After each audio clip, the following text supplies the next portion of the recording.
When fastening the cable, it's important to create a drip loop to stop any water entering the motor. Feed the cable through the metal clips on the end plates and out of the hole at the top of the box.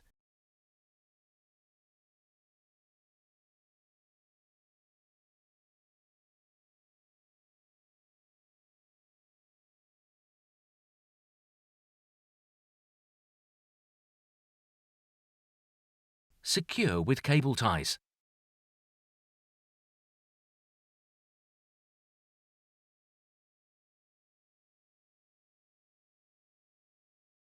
Clip the cable ties back once you are happy the drip loop is in place and the cable is fastened back neatly and secure.